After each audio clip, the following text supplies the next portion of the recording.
여러분들이 장기 우상향할 자산에 대한 확신이 있으시다면 꾸준히 투자하십시오. 분명 좋은 결과가 있을 것으로 확신합니다. 하나 메가트렌드 펀드는 향후 미래가 밝을 수밖에 없다고 생각되는 4가지의 큰 테마, 기술, 기후, 인구, 사회, 이 중에서 정말 전망이 밝은 9가지 서브 카테고리의 ETF로 투자를 하게 됩니다. 이 트렌드에 대한 분석이 굉장히 중요하기 때문에 세계 유수 기관들의 리서치 자료를 분석해 본 결과 저희 자체적으로 이 4가지 분야가 굉장히 유망하다고 결론을 내렸고, 이것을 모니터하기 위해서 글로벌 뉴스 플로우를 매일 머신러닝이라는 기법을 통해서 분석하는 작업을 진행을 하고 있습니다. 트렌드의 방향성과 거기서 나오는 새로운 트렌드를 다시 한번 살펴보고 맞게 가고 있는 방향인지 상시 체크를 하고 있습니다. 투자 분야에 대한 소개를 간략하게 드리도록 하겠습니다. 첫 번째로 기술 분야입니다. 기술 분야의 메가트렌드의 핵심은 AI, 통신, 그리고 소재를 꼽았습니다. 이들 분야는 공통적으로 2자릿수 이상의 성장률을 기록할 것으로 예상을 하고 있고, 지속적으로 혁신이 일어나고 있기 때문에 향후 전망이 굉장히 밝다고 보고 있습니다.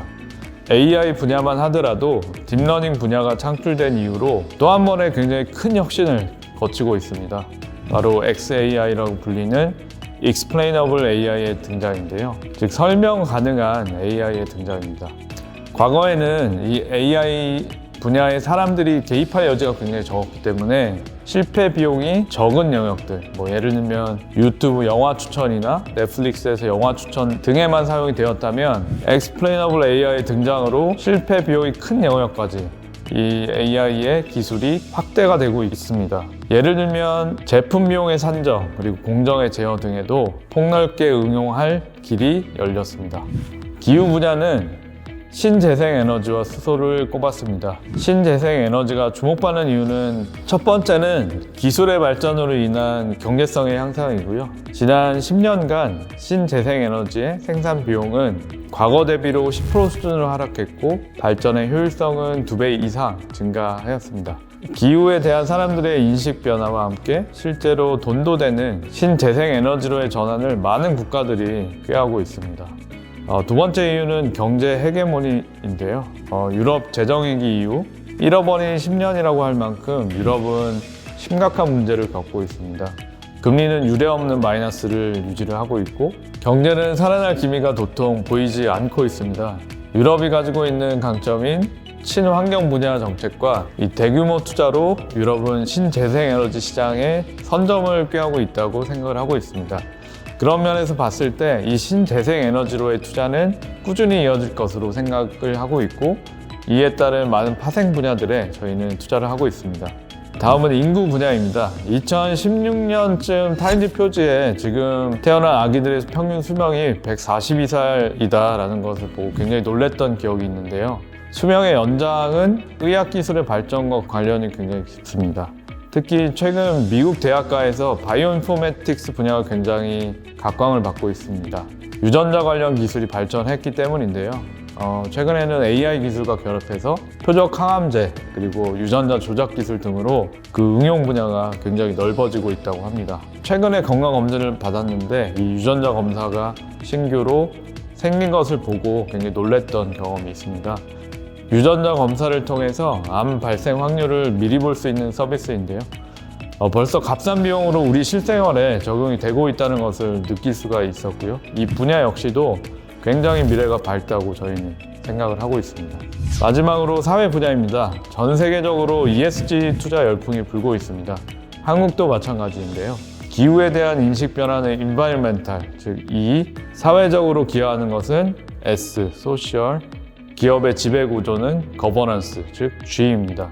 보통 큰 연기금들이 자산운용사에 돈을 나눠줄 때 평가를 하게 되는데, 이 연기금들이 사회적 기여를 위해서 ESG 투자 철학을 도입하기 시작했고, 이에 따라서 이 앞으로 ESG 점수가 높은 기업들의 자금이 유입될 수밖에 없다고 저희는 보고 있습니다. 규모의 크기는 지금 현재 약 5경에서 75경으로 굉장히 크게 늘어날 것으로 예상을 하고 있고, 그만큼 사회적 기여를 잘하는 기업들은 조달 비용을 낮출 수 있어서 낮은 금리로 다양한 사업들을 영위할 수 있다는 면에서 앞으로 성과 역시 굉장히 좋아질 것으로 저희는 믿고 있습니다. 두 번째는 정부의 재정 정책입니다. 페드의 금리 인하 정책을 설명을 드리면 금리를 낮춰서 시중에 돈을 많이 풀리게 유도하는 것을 의미를 하는데요. 낮은 금리로 기업들은 돈을 빌려서 투자를 하고 개인들은 낮은 금리로 새로운 것들을 구매하게 됩니다. 이 문제는 돈을 푼다고 해서 경제가 완벽하게 살아나는 것은 아니라는 점인데요. 기업이 투자를 하고 노동자들의 임금이 늘어야 예전 수준으로 경제가 원복이 되는데 금융위기 이후 아직까지 완벽하게 경제 문제가 해결되지 않았습니다. 저금리가 유지된 이유기도 하고요. 최근에는 코로나 사태가 다시 한번 경제 충격을 주었습니다. 이 미 연준의 발빠른 의사 결정 그리고 정부의 재정 정책으로 빠른 속도로 경기가 회복되고 있기는 하지만 코로나 이전 수준으로는 완벽하게 회복하지 못하고 있고 이에 정부에서 직접적으로 돈을 푸는 재정 정책에 많은 사람들의 관심이 쏠리고 있습니다. 그렇기 때문에 이 재정 정책은 필수 요소이고 재정 정책으로 수혜를 받는 많은 기업들에 저희는 관심을 기울이고 투자를 선제적으로 하고 있습니다. 정리를 하자면 여러분들이 장기 우상향할 자산에 대한 확신이 있으시다면 꾸준히 투자하십시오. 분명 좋은 결과가 있을 것으로 확신합니다.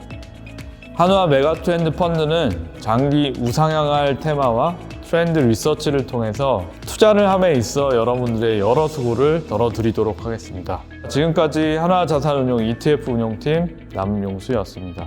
앞으로 한화 글로벌 메가트렌드 관심을 가지고 많은 성원 부탁드립니다. 감사합니다.